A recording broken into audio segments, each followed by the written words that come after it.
Chapter 2, in which Pooh goes visiting and gets into a tight place. Edward Bear, known to his friends as Winnie the Pooh, or the Pooh for short, was walking through the forest one day, humming proudly to himself. He had made up a little hum that very morning. As he goes, he is doing his stoutness exercises in front of glass. Tra-la-la, tra-la-la, as he stretched.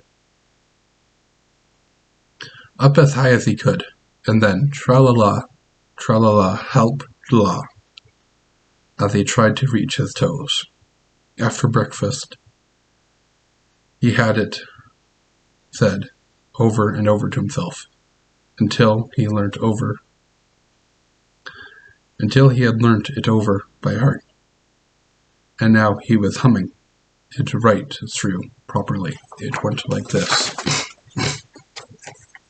Tra-la-la, tra-la-la, tra-la-la, tra-la-la, rum-tum, tiddle-tum, tiddle-iddle, tiddle-iddle, tiddle-iddle, tiddle-iddle, rum-tum, tum, tiddle-um. He was humming this hum to himself and walking gaily along, wondering what everybody else was doing and what it felt like being somebody else.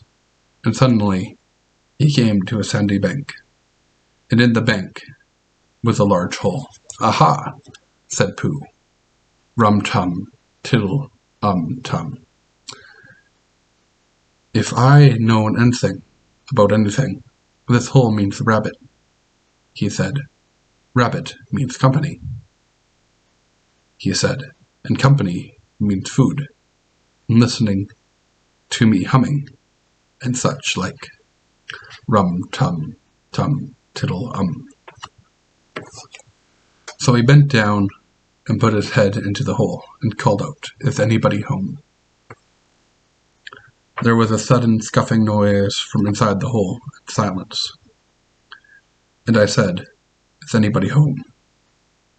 called out Pooh very loudly. "No," said a voice, and then added, "You needed to shout so loud. I heard you quite well the first time." "Bother," said Pooh. "Is there anybody here at all?" "Nobody." Winnie the Pooh took his head out of the hole. He thought for a little. He thought to himself, there must be somebody there, because somebody must have said nobody. So he put his head back in the hole and said, "Hello, Rabbit. Isn't that you?" "No," said Rabbit, in a different voice. In a different sort of voice this time. "But isn't that a rabbit's voice?" "I don't think so," said Rabbit. "It isn't meant to be." "Oh," said Pooh. He took his head out of the hole and had another think. And they put him back, and he said, "Well, could you kindly tell me where Rabbit is?" "He has gone to see his friend, Pooh Bear, who is a great friend of his." "But this is me," said Bear, very much surprised. "What sort of me?" "Pooh Bear." "Are you sure?" said Rabbit, still more surprised. Quite sure," said Pooh. "Well, then, come in." So Pooh pushed and pushed and pushed his way through the hole. And at the last he got in. "You're quite right," said Rabbit, looking him over. "It is you. Glad to see you."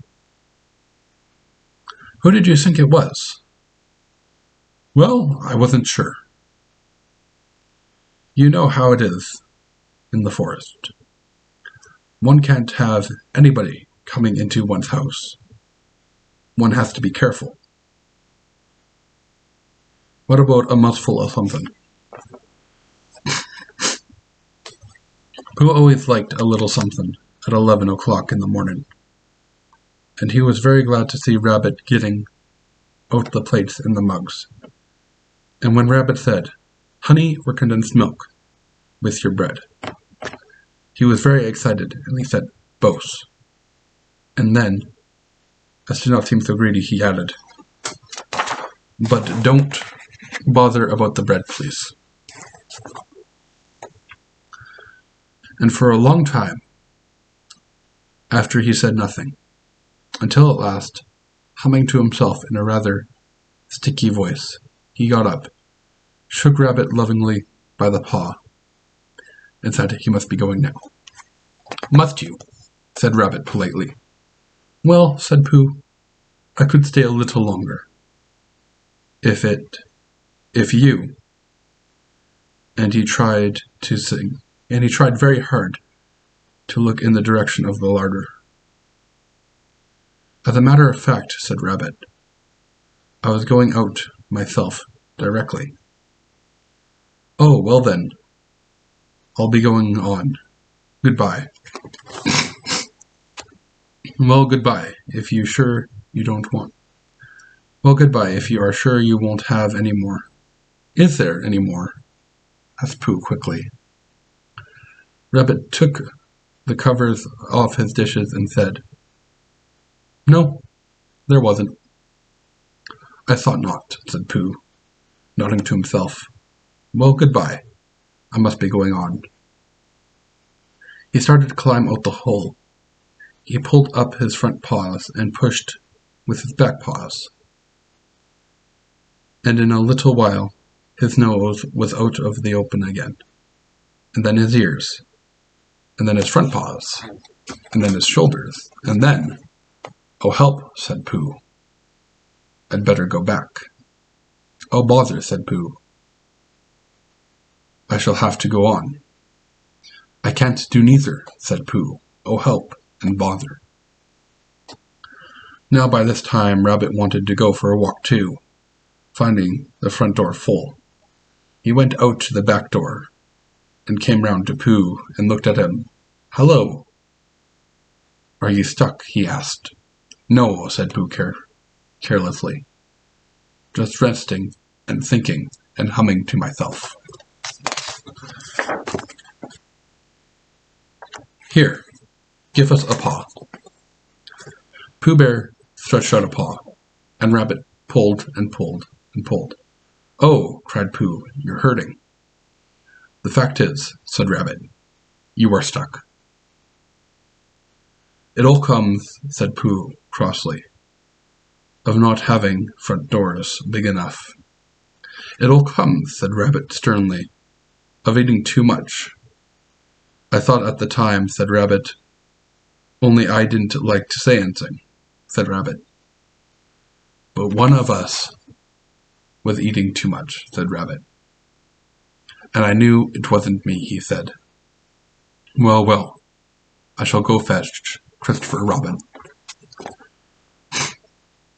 Christopher Robin lived at the other side of the forest, and he came back with the rabbit and saw the front half of Pooh. He said, "Silly old bear," in a loving voice, and everybody felt quite hopeful again. I was just beginning to think," said Bear, sniffing slightly, "that Rabbit might never be able to use his front door again." "And I should hate that," he said. "So should I," said Rabbit. "Use his front door again," said Christopher Robin. "Of course he'll use his front door again." "Good," said Rabbit. "If we can't pull you out, Pooh, we might have to push you back in." Rabbit scratched his whiskers thankfully, and pointed out that, when once Pooh was pushed back, he was back, and of course nobody was more glad to see Pooh than he was. Still there it was. Some lived in the tree, and some lived underground, and— "You mean I'd never go out," said Pooh. "I mean," said Rabbit, "that having got so far, it seems a pity to waste it." Christopher Robin nodded. "Then there's only one thing to be done," he said. we shall have to wait for you to get sin again. How long does getting sin take? Asked Pooh anxiously. About a week, I should think. But I can't stay here for a week. You can stay here all right, silly old bear. It's getting you out which is difficult. We'll read to you, said Rabbit cheerfully. And I hope it won't snow, he added. And I said, old fella, you're taking up the good deal of room in my house. Do you mind if I use your back legs as a towel horse? Because, I mean, there they are, doing nothing. And it would be very convenient just to hang towels on them. A week, said Pooh grimly. What about meals? I'm afraid no meals, said Christopher Robin. Because of getting sin quickly, we will read to you. Bear began to sigh, and then found he couldn't, because he was so tightly stuck.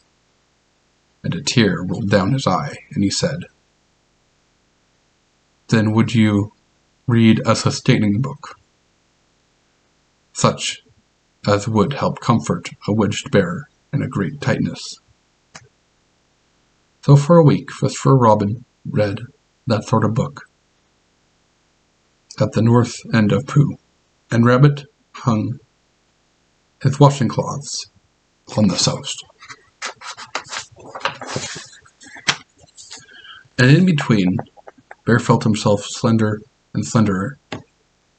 And at the end of the week, Christopher Robin said, Now. And so he took hold of Pooh's front paws, and Rabbit took hold of Christopher Robin, and Rabbit's friends and relatives and relations took hold of Rabbit, and they all pulled together. And for a long time, Pooh only said ow and oh. And then, all of a sudden, he said pop, just as if a cork was coming out of a bottle. And Christopher Robin and Rabbit and all of Rabbit's friends and relations went head over heels backwards. And on the top of them, Winnie the Pooh was free. So, with a nod thanks to his friends, he went on with his walk through the forest, humming proudly to himself. But Christopher Robin looked after him lovingly and said to himself, Silly old